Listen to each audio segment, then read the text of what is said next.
Hey, good evening. What's up? What's happening? What's going down, everybody? This is yours truly, Couch. And as usual, I got my super duper co-host, Howard, to my left. And also I got my man, Stu, down there from New Jersey. And also I got my man, Russ, rocking out in Arizona. Um, I know how everybody's feeling today, so I'm not even going to go there. Because what happened this week was just total bullshit. That sound you hear, that's a starter's pistol that the United States Supreme Court MAGA majority 6-3 just fired to start the race to the bottom to remap federal congressional maps based on a new decision that we were expecting, but now we've got it in a case called Calais coming out of Louisiana that is going to allow states, primarily red states, to redo their maps for congressional districts in a way that dilutes the power of Black and brown and Asian and Hispanic Americans.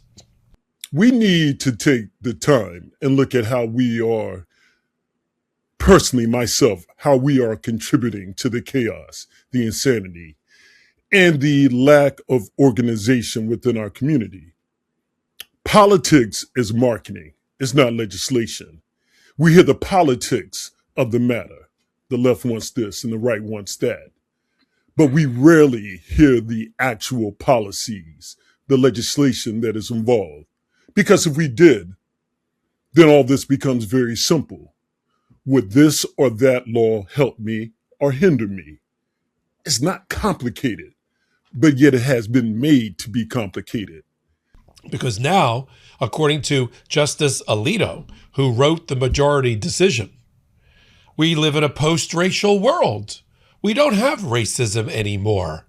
It's all gone since the 1960s when the Voting Rights Act was originally passed. We got the no check, no vote brothers and the pro-black imposters. We got them dropping these Dick Gregory-like statements with no solutions. They're quick to tell us we need to do this or we need to do that.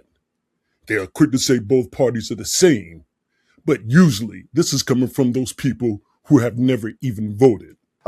White turnout, how it is above 70%. Black turnout dipped in 2024 below 60%. You see AAPI in the mid-50s, Latino turnout at around 50%. You look at that line, you see right there, 2008, 2012, Black turnout was at its highest ever, and you see it exceeded the white turnout. But ever since then, you see that white number, that black line going up and that blue line going down. Michael, what I have been saying, I have been yelling to black people is that you cannot expect to change politics if your power is sitting at home.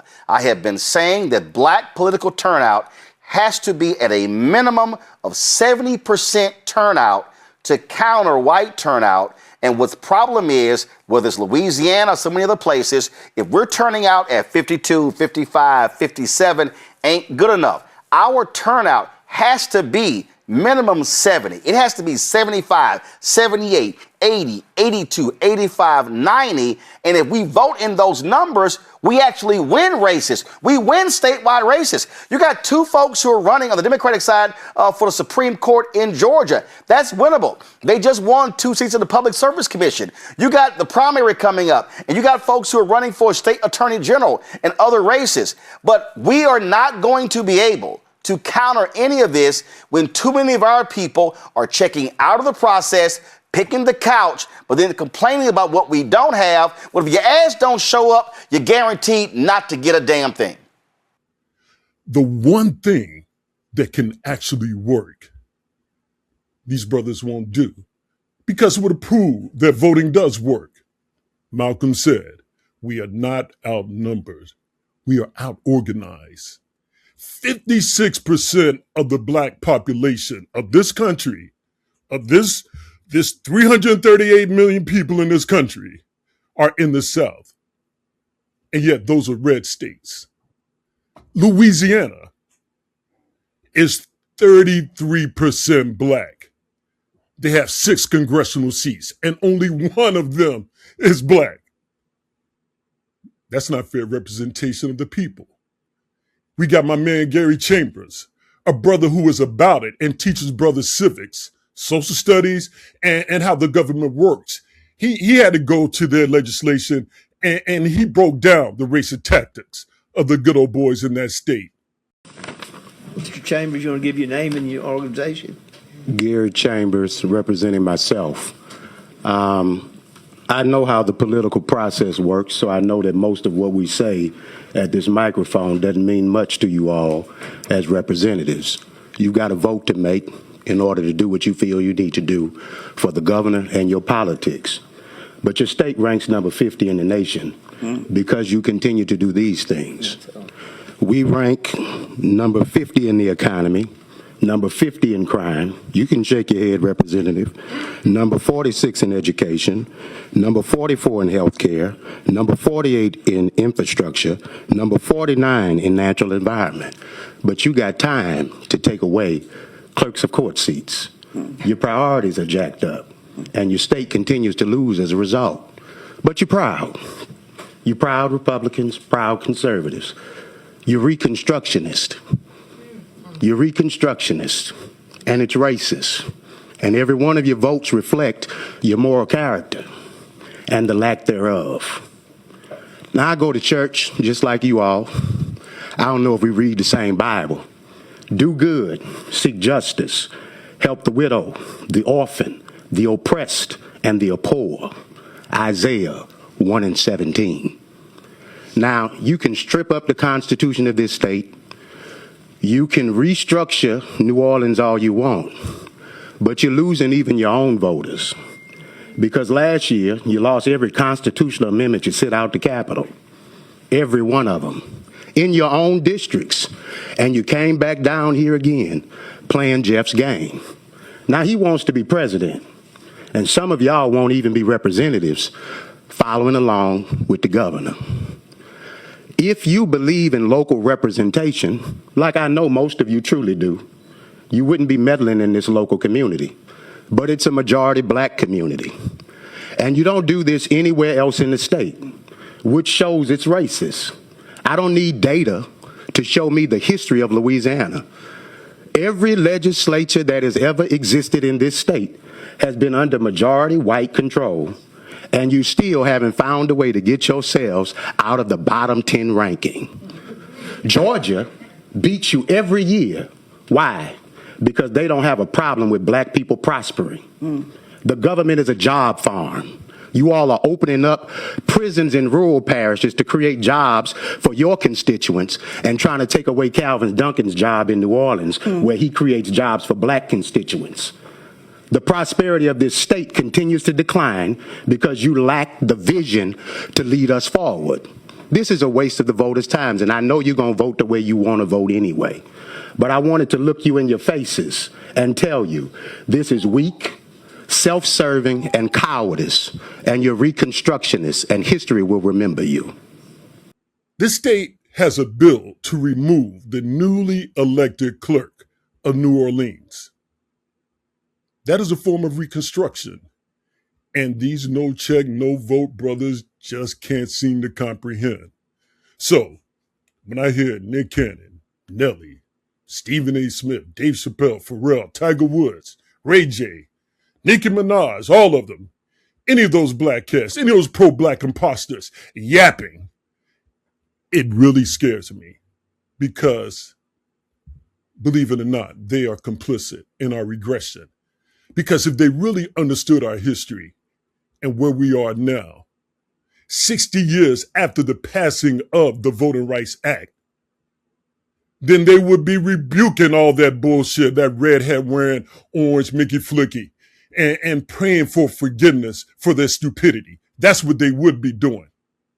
Section 2 of the Voting Rights Act has been gutted, saying that the second seat was unconstitutional by the Supreme Court. That right there was just pure gangster. Just pure gangster. And the Voting Rights Act has been the bane of the existence of Chief Justice Roberts, and his main goal, along with Clarence Thomas, has been to destroy the Voting Rights Act passed in 1965. in order to effectuate the 14th and 15th Amendment of the Constitution and the Equal Protection Clause. So, Howard, to me, it seems like John Roberts and Clarence Thomas have finally got what they wanted. Talk to me, my brother. Give me your thoughts on it. Well, it wasn't a surprise. But what happened was a confirmation of, God, how can I put this? I can put everything in context. Okay.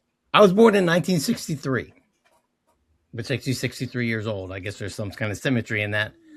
Mm-hmm. But, you know, I grew up with the benefits of legislation that was passed during what is romantically called the Civil Rights Movement. And so what has happened since the Voting Rights Act started to be eroded in 2013 is they have systematically, the advances that have, the legal progress that had been made primarily by the Black community through the civil rights, but by the Black community and allies through legislation, through laws, and primarily the Civil Rights Act, which I and several other people believe is probably the most significant piece of civil rights legislation ever passed in this country. Even though it's technically still in the books, has been gutted, it's been eroded. And so personally, you know, I take it as a slap in the face. I mean, it's basically telling, you know, marginalized groups, but primarily Black people in this country, and I will just say primarily in you know, happens to be the case of my family, you know, and yours too, Couch. You know, the descendants of slaves in this country. Right. Exactly. It is a confirmation of what I grew up hearing from my grandparents and great uncles all the time, who had no faith in this country and no faith in the power brokers of this country. And it is just confirmed that they don't want us here. They don't want us here. They didn't just change the law. They to me, they basically said our presence here is illegitimate. They don't look, they can't take our votes. Well, so far they retry later, but since we have the vote, they have decided, okay, since these N-words got a vote, we're going to make their vote not count. So we're going to take away this thing that was going to give them a vote, some way to have some say in what happens in this country. We're going to take that away because they know, because of the numbers you stated before in some of those red states, and mostly all those red states, and if we vote as a block, which we tend to do, they'll be in trouble. They will be out of power. Right. The remedy, see, what is so frustrating and angering to me is that these laws are put on the books as a remedy for racism. See, right. I mean no offense. I mean no offense to, obviously, to my Caucasian brothers on this panel, and to my friends and relatives through marriage that I have in this world. But history has shown that left to their own devices, without the law, y'all do the wrong fucking thing every goddamn time. Every time. Yeah. Every time. It took less than a day for freaking Louisiana to put this shit on, to try to turn this thing around. It's unbelievable how much there is a vein in this country of people who despise the fact that people other than Mayflower descendants and white people with money can make decisions around here. It just blows me away, because it's I know I'm not articulating it very well because I'm so angry. That's why I wrote my Yeah, Substack look, I'm feeling about you're it. doing better than I would, man. I mean, yeah, But yeah, but man. but what but Roberts, look, Clarence Thomas, I don't understand him, but I want to try to explain him. But Don't Roberts need, and his yeah. and it, obviously, who I thought was a pretty reasonable guy as far as the legal mind is concerned, he obviously, as well as many other folks in this country, have never liked the fact that black people have a say. And Right. that was and the culminated in the election of Barack Obama. And ever since then, this country has been in a spiral Yeah. about we need to reverse this thing, and that's what they're doing. That's what they're Yeah. doing. And I'm kind of, at first I was upset and concerned that that was that seemed to be like a something that they want, a majority of people, more people than I thought wanted to happen.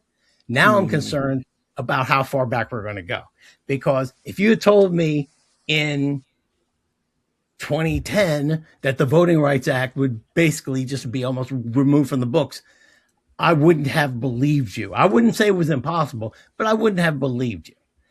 But now I see that I was wrong. Now I don't know. I can see separate but equal coming back in by 2020, before the presidential election. I can see Trump trying to pull that. It, it's infuriating. Russ, I just don't think this I got some country other has. things I want to say on it, but Russ, let me Yeah, get your thoughts on it, Russ, man. I'll be When back. you heard about it, man.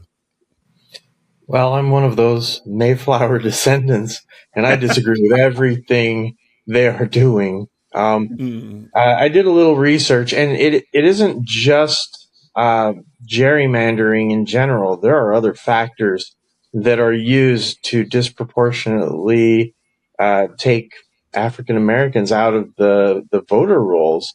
And Louisiana is the epicenter of that in some ways. I have a question Yes. for all three of you. Do you know which state has the highest percentage of African Americans in prison? That would be Louisiana. Okay, Yeah, my yeah. answer would have been Texas, but it may be in Louisiana. Probably, It, given what you just said, probably Louisiana. But I would have said Texas, to be honest. yeah, yeah, What do you think, Stu? Angola, Louisiana. yeah. It's That's the. Maryland. Oh, it's Oh, Maryland. Whoa. okay. Louisiana is number 6, which Wow. shocked the hell out of me because I expected it to be Louisiana. And so Wow. Louisiana is the prison capital of the world. Mm. America has 25% of all the world's incarcerated individuals, and in Louisiana, 1 out of 20 is African American. They have the top prison population, even though it's a little less disproportionate. But they have in Louisiana, 32% of the residents are African American, but Mm. 67.8% of prisoners are African American. And Okay, it's so number 6 with that ratio. I don't want to get off the rails too much, but since I'm from Maryland, I'm going to ask you about this. Although Maryland has a terrible history Yeah. about that. But are we talking about percentage wise? It can't be number. Mm-hmm. See, I was answering it for Yeah, it's numbers. percentage. Yeah, Okay, okay, it's percentage Okay, wise. Okay. percentage. Which Okay. shocked me because Maryland is such a progressive state. It's a So very progressive state now, but Harriet Tubman, it, all that stuff happened in Maryland. All that, yeah, all and that a lot of it underground has to railroad. do probably with the I can't remember the name of it, from during the Clinton administration, where the African American community came to the Clintons and said, we need to do something about black on black crime. And they tried, but then the Republicans took over and they just used it to Yeah, put every black that's the person to crime sleep. bill. Yeah, see, that's Yep. the crime bill. And what pisses me off about the crime bill, and that contributes to what you have going on today, while you got Mhm. brothers that try to say the Dems are just like the Republicans. One thing that they don't talk about with that crime bill is that shit was fucked up with crack in the late Mhm. 80s and in the early 90s. And New Jack City is a movie that just basically summed it up so elegantly. But the thing is this: we wanted something to be done. Nothing was being done. Everybody wanted. So many people wanted. Rangel up in New York, he's the only one that was against it because he pointed out the things with the prison aspect of it, the three strikes. But brothers wanted that bill. See, that's the thing that brothers The keep Congressional forgetting. Black Caucus backed that bill. Yeah, the Congressional Black Caucus backed that bill because we wanted something done. That was big. That's what got Clinton in. And a lot of people look at that, but nobody looks at the fact that everybody wanted the help. See, that's the thing that a lot of people forget. The bill has some fucked up parts in it, especially when it came to the three strikes and also the private prisons. That's the money that was the back end that really blew it up and made money for the GOP and those corporate guys that were coming from the Reagan era. So, when you look at all that and you look at the hypocrisy that's going on as everybody's looking at this ruling, you got racists out there that are quoting MLK and saying that with this ruling of the day that MLK's dream finally came true. Now that goes back to how I feel and how Howard feels when I hear somebody taking MLK quotes out of context as it pertains to a bill that the Supreme Court just gutted that benefits us. See, this is getting to the point where when people get in my car, if they say anything remotely favoring that orange guy, I'm telling them to get the fuck out. That's just where I'm at right now. Because I'm not going to listen to something. But you know what? I look at this, like Howard said earlier.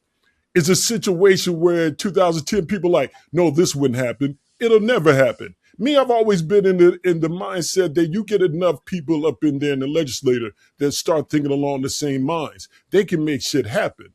And we don't vote. And it's that old saying. What's that old saying? If you don't use it, then you lose it. I mean, this is when I go back to talking about we need to look in the mirror and take a look at what we're doing. Our lack of full participation within this democracy, it has to be acknowledged. You had way more brothers voting back in the 60s. You had voter turnout above the 70s and the 60s of black folks turning out. After Obama, everything went down. We got complacent.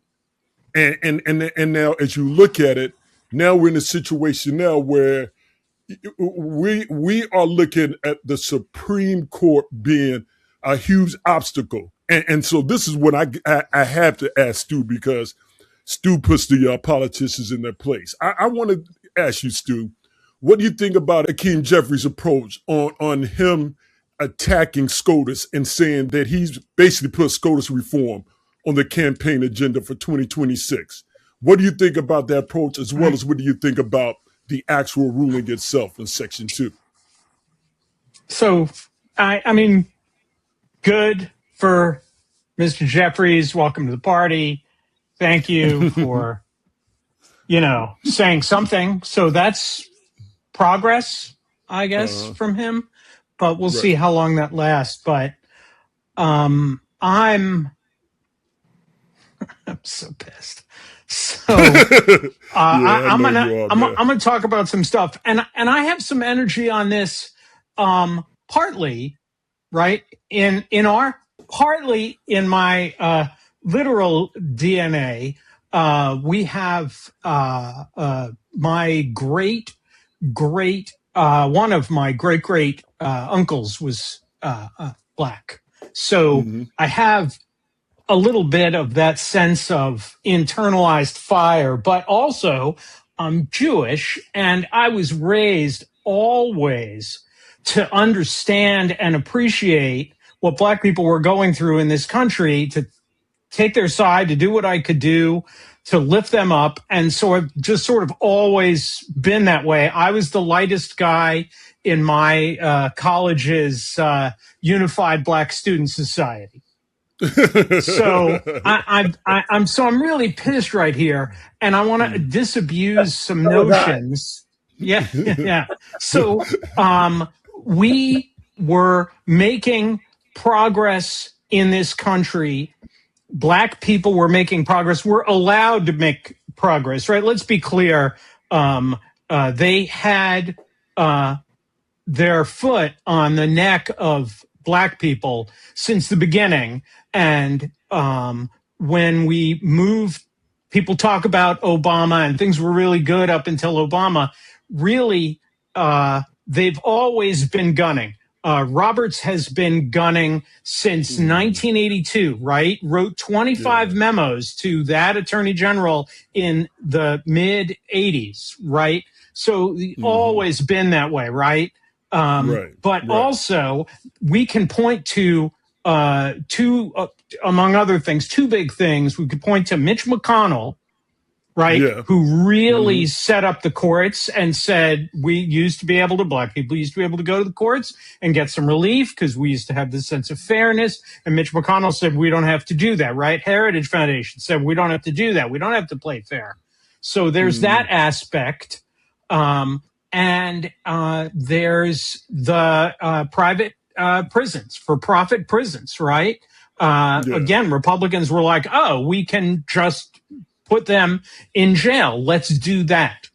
And so when we talk about Louisiana's 33% black people and why can't they get something going when somebody's got their foot on your neck? For all those who agreed with Mr. Huggathug the other day, tell me if you agree with Governor Jeff Landry today as he discusses the Supreme Court ruling that strikes down Louisiana's second majority black congressional district. Watch this. Congressman Troy Carter just put out a statement that this dilutes the power of black voters here in Louisiana. How do you respond to that, Governor? I disagree with that. I mean, look, I think this whole race baiting race issue on the redistricting has been put to bed finally once and for all. What it says is that listen, the legislature and the people control the pen, not the federal government, not a federal judge. This is the legislature. Remember, that legislature represents the people. Now, Jeff says that it's race baiting for black people who make up 33% of the state of Louisiana to want to have equal representation in Congress. No, we don't want taxation without representation. Secondly, the governor says that the will of the legislature is a reflective of the will of the people. Well, the legislature drew state maps that robs Louisiana black voters of 8 to 10 seats in the legislature, which allows them to pass all of these racist maps. And if you don't think that this will impact you, Marsha Blackburn, the senator from Tennessee, is already encouraging the legislature in Tennessee to redraw their congressional maps to eliminate all black and Democratic congressional seats. She's running for governor of Tennessee. Now I want you to listen to State Representative Edmund Jordan, the chair of the Louisiana Legislative Black Caucus, as he explains the racist history of Louisiana stripping away black political power. Just reminds me of 1868 when John Willis Minard was elected by the people of Louisiana and was not seated by Congress. And then in 1873 and 1874, the people of Louisiana, mostly African American as well, voted for PBS Pinchback, our former governor, to serve in the U.S. Senate, and he was not seated as well, both of them because of race. And I'm sure people had their valid reasons for which they said. This brings me back to 1898, the 1898 Constitution here in Louisiana, where we went and dealt with, created this non-unanimous jury to uphold the supremacy of the white race. And so we've got all these things in this backdrop and all this context that we're dealing with. And I just wonder, how do you want history to remember you? Because we are going back in those same lines. Now I live in Baton Rouge, and this is my Congressman Cleo Fields, and that is Troy Carter, the congressman from New Orleans. Listen to Congressman Cleo Fields, who this exact same thing happened to in 1995. And the courts ruled that they were right. The legislature went back and eliminated the district. Here we go again. I've never served a day in Congress without a lawsuit in the Supreme Court. Louisiana's minority population is over 33% black. People have a right to participate in their democracy. If you tell me that I gotta jump a certain height, I could probably do that. Tell me I gotta run a certain district, distance, I could probably do that too. But if you tell me I have to be white to serve in Congress from Louisiana, I can't do nothing about that. I need some help from my government. That's right. And that's why we need to pass, as soon as possible, the John Lewis Voting Rights Act. The congressional seat that Congressman Fields holds was eliminated in 1995 by a Supreme Court ruling. Louisiana has not had a black member of Congress for the Baton Rouge area or North Louisiana since 1995 until 2023. This will be the second election for Congressman Fields since this district has been created. But I want you to listen to old Jeff Clandry as he tells you that if Trump calls him, they are prepared to respond here in Louisiana and take away the seats of both Congressman Cleo Fields and Congressman Troy Carter. In the other room mentioned President Trump. President Trump is trying to keep that majority in Congress. What happens if he calls you and says, look, I need a map this year that reduces the black or the Democratic seat in Louisiana? What are you going to say to him? Well, look, I think that here's the thing. What I would say is that this is up to the legislature, and certainly the Supreme Court has made it clear that you can draw congressional districts based upon party lines. Including a possible special session. Well, I mean, again, that's going to be the decision of the legislature on what we do. We're in session right now. So again, I think that everything is on the table.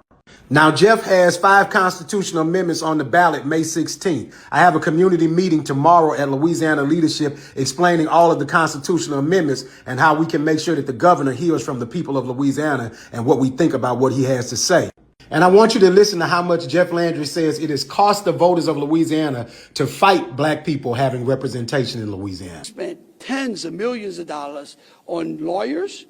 Since 2011, I think we spent 40 million. No telling how much we spent since the 1990s. Jeff Landry is up for re-election next year in 2027. I intend to spend the summer doing Civics for the People sessions, ensuring that people all over Louisiana understand who their governor is and why he needs to go home. Louisiana, that whole state is just like, it's like the case study of all this shit that's going on. Like, Russ, when I was asking you about, you're looking at the history of Louisiana and what they do with voter suppression, just look at what Louisiana is doing on the local level.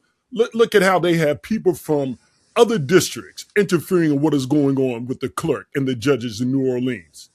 They put a bill in place to remove that. And let me tell you something else that pisses me off about this. Not only did they put this bill in place to fuck with what these brothers are doing in New Orleans. I mean, it's not even where they are. But you got the guy who's the LSU announcer. This is State Representative Dixon McMakin. This is also State Representative Dixon McMakin. He is the announcer for LSU Sports. Here come your fighting tigers of LSU! Dixon, who's from Baton Rouge, and Senator Jay Morris, who's from Monroe, have voter nullification bills in the state legislature attempting to remove Calvin Duncan from office, a black man who just won his seat before he can ever take office on May the 4th. In a floor speech about his black voter nullification bill, Dixon decided to bring in the spirit of George Wallace. George Wallace was the racist segregationist governor of Alabama in the 1960s. Watch this. I draw the line in the dust and toss the gauntlet before the feet of tyranny, and I say segregation now, segregation tomorrow, and segregation forever. That I'm going to vote for this today, I'm going to vote for it tomorrow, and I'm going to vote for this bill the rest of my life. And members, I ask you to vote yes and support this bill. Thank you, Mr. Speaker. Now, Dixon sounded a whole lot like George, didn't he? So, President Roos, I'm just wondering, do you think it's okay that the announcer for LSU Sports... Taylor pass incomplete. Rise up, Tiger fans! It's match point, LSU! ...is attempting to nullify the votes of thousands of black people in New Orleans right now by taking away the clerk of court and several judges. Now, Dixon sits at the table at basketball games, football games, softball games, and I just wonder, do the black athletes that play at LSU want this guy who's attempting to eliminate the vote of black voters in New Orleans to be the announcer? President Roos, when the former athletes and the Black Student Union realize that Dixon here is the announcer at LSU Sports and he's working currently to nullify the votes of thousands of black people in New Orleans by taking away the clerk of court there, should this guy be your announcer? I'm just asking a question. It's hard for me to believe that it's not about race when you bring in the spirit of George Wallace in your commentary on the floor of the legislature while you're trying to convince your white Republican colleagues to take away this black seat and nullify the votes of thousands of black people in New Orleans. It was a dog whistle, but we all heard it. The silent code to tell the white men and the white women in the Louisiana legislature, now y'all come on, take this from these folk. Don't let them calling you a racist bother you now. I guess that's the Tiger way though, huh? Tag a former LSU athlete and ask them what they think about Dixon here being the announcer of sports at their alma mater. As always, do good, seek justice, keep pushing. The announcer, he's a prime example of us not taking advantage of our power. These kids, those kids that he's calling out there, those black kids, they need to know that this dude, this announcer, is looking to take away their rights. Gary Chambers, that brother is in Louisiana doing work, and he's what I call a community organizer. He's the type of person that these brothers need to be listening to and paying attention to. And this is also something, when you look at LSU, all they talk about is that fucking football program. The football program wouldn't be jack without the brothers that are there playing. And I really want to ask Shaquille O'Neal, Shaq, do you know about this dude? Do you know what this guy is doing? Do you know Shaq? Do you know that this guy? I mean, I really want to know, Shaq. All right. I want to know because he's going to ignore this shit because this shit is insane. These guys, we got power now, and they don't use it. Don't talk about Shaq though, because Shaq is. Come on, man. Shaq is law enforcement. Shaq is law enforcement, and he has laundered the reputation of the CEO of Papa John's. They brought him on and put him on the board of directors so that they wouldn't have to like deal with the smoke of that dude's racist comments. And so, Shaq. That's my point. Shaq, look. He's a great center, all-time center. But I mean, and he's cool. But yeah, and that's what I was kind of like talking about earlier. I think. Yeah, like I said, our black celebrities and athletes and those people that we see out there are not like the brothers from the 60s. Because what you just said, Howard, that's a prime example. And that's why I brought up Shaq. I mean, there's so much that's going on with that it's insane. And I'm just at the point now, when are we going to get it? When are we going to actually take the time and look at what's real and what doesn't work and how we can move forward? But what I want to know now, Russ, what can we do now at this particular point? What can we do to fight it? What are some things that we may have overlooked in the past that we could take into consideration that could help us in moving forward? People need some hope right now. What can we give them, man? Well, we need to make sure that people understand where all this comes from. And it's a flaw in the Constitution. The 14th Amendment allows for slavery in only one situation, and that's incarceration for criminal activity. And since that point, that's why we have the disproportionate amount of African Americans in prison and other minorities as well. It's to take away the right to vote, because you lose your right to vote when you are incarcerated. And there's no way crime is that much higher for African Americans. It's a way of putting them in prison and keeping them poor so they are willing to work for less. It's a way of taking away their vote so that they can't improve things. And it's a way of also gerrymandering, because they put prisons, not just private prisons, but prisons in Caucasian districts so that they disproportionately have an amount of minorities in their districts, so they get additional funding. They aren't living in those districts, they're incarcerated in them. It's called prison gerrymandering, and it happens all over the country. They manage to get the prisons because, the cities don't want the prisons in their city, but they don't realize it's going to adversely affect their funding for schools and roads and such. It's going to go to those rural districts that don't have that much population. So that's a huge one. We need to fix that, but it requires a constitutional amendment to remove that. We can lower it by legislation, but you need people to vote.